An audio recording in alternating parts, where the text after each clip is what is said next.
Well, Bernard Fianca joins us now. He's a lecturer in the Department of History and International Relations, Redeemers University. Thank you for coming on today. Thank you. Let's also continue this conversation about security. Yeah. Yes, indeed, we've got this group of people who are going around the country trying to see if they can come up with this policy document upon which they think that intelligence sharing information basically could be enhanced. How well, or what do you think of that process? You think will it enhance our activities, or have we been there and done that? Yeah, I think it will enhance the activities of our security agencies, but I think they should go beyond that, because the roots of the problems that security agencies face in the country, especially with regards to interagency cooperation, goes beyond just sharing information. Yeah. Really? There are actually three-tier problems. Okay. The root actually is from constitutional anomalies that needs to be taken care of, and then you move on to security governance, security service governance. As a result of constitutional anomalies, security governance problems are created that eventually result into issues of corruption and operational incompetence. What we see on the ground between them is essentially operational incompetence, what we observe. But they have roots in constitutional anomalies that ballooned into security governance problems. Would you like to point any of the anomalies? Yes, of course, there are several anomalies. If you look at the Constitution, okay, 1999 Constitution, you discover that the president has sweeping powers, okay, over security governance, especially with regards to the police force. For instance, I think Section 215 gives the president these sweeping powers. The president has the powers over not just policy directive, but also over operational directive of the police.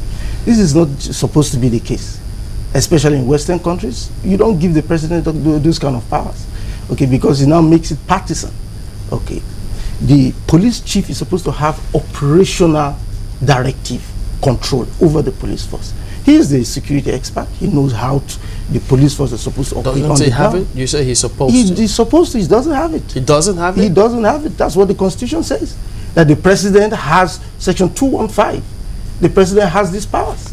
Okay, now, if the president retains, exclusive preserve of these powers, now how do you expect the Inspector General of Police to operate on ground objectively?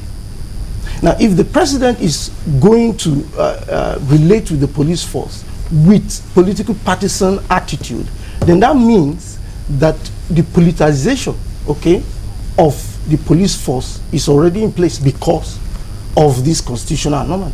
Are you talking about the president having that powers as the commander-in-chief? He is the commander-in-chief, but there are certain aspects of his power that should be devolved to certain people.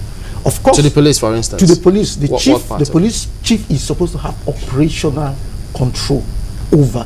Doesn't he have it? He doesn't have it. The president retains that power according to the Constitution. He retains not just operational powers, but he also retains policy powers.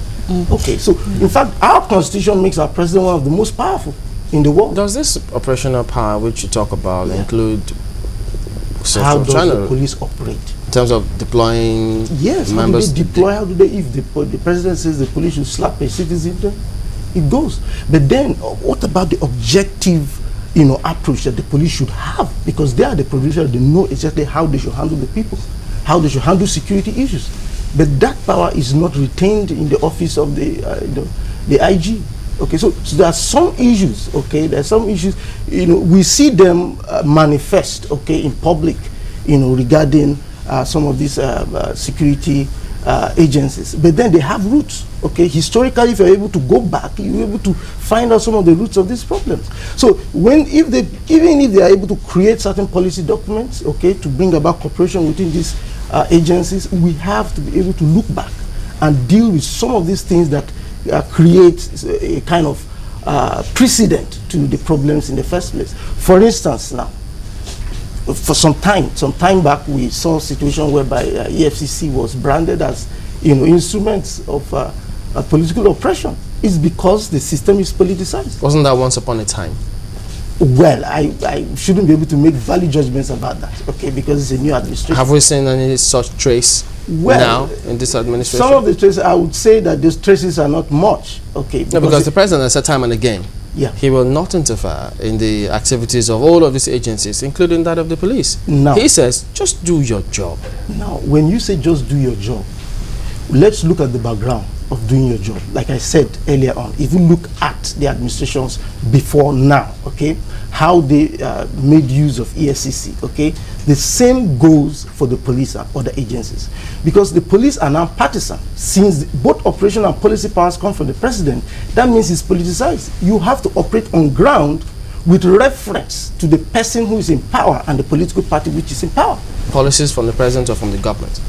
From the president's office. The policies? Yes, the president. That's because a host of people believe, I think the writers of this constitution believe that when the president is president, he's not president of his political party, he's president of the Federal Republic of Nigeria, and he can only be given directions for the good of the country. And I think that's why you have it written here that the president or such minister of the federation of the government of the federation as he may authorize in that behalf may give the Inspector General of Police such lawful directions. I think may is the word that is used here. In other words, it doesn't have to, but if he so pleases, possibly because of certain exigencies, he may give the Inspector General of Police, and the Inspector General of Police will have to comply with those directives. What that means is that the buck rests with him. He decides. Okay, he decides. But then that is in theory. How about in practice? Is this what is obtainable? That's another kettle of fish. It is a kettle of fish that we're dealing with in the country presently now. Let's take Odi, for instance. You saw what happened in Odi with JTF, right? This was a militarized approach towards conflict resolution. We're not in a military state. Actually, according to Constitution, if the military are going to be involved in any ISO operation, that's internal security operations, they are supposed to aid. Section 217, they're supposed to aid the police, not lead this operation. Now, you talked about this, sorry to interrupt you there, but you talked about this constitutional defect, as you call it, leading to, is it governance issues within the hierarchy of the security agencies? Do you want to shed more light on that? That's what I'm trying to do. How is this, affecting governance issues? This is what I'm trying to do. Governance, it has to be democratic oversight over security, okay? For instance, the OD operation. This was supposed to be approached with, let's say, conflict resolution approaches. Okay, there has to be constructive engagement, there has to be diplomacy and discussion. Okay, but then because the president has these sweeping powers, the president could send the military there in form of a joint task force. Okay, overlooking constitutional provision for how joint task forces are supposed to operate within ISO operations, such that they go there and approach the situation like a battle situation.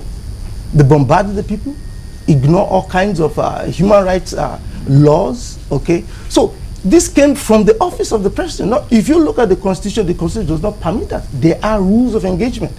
Excessive force is not permitted. So where did the actions for excessive force come from?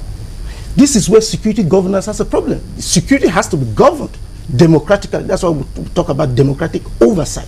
What does the democratic institutions in the country tell us about security operations? How do we do it?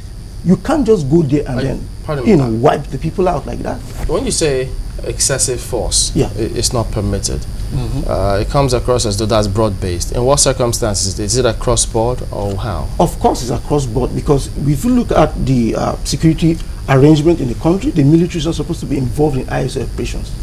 They are supposed to be involved in defending the country from external attacks. Yes. So, but the Constitution now says that because they are trained for excessive force, the police is trained for constructive engagement. So police cannot use excessive force? They are not permitted to use excessive force, but under certain circumstances, they are permitted to bring people in under compulsion.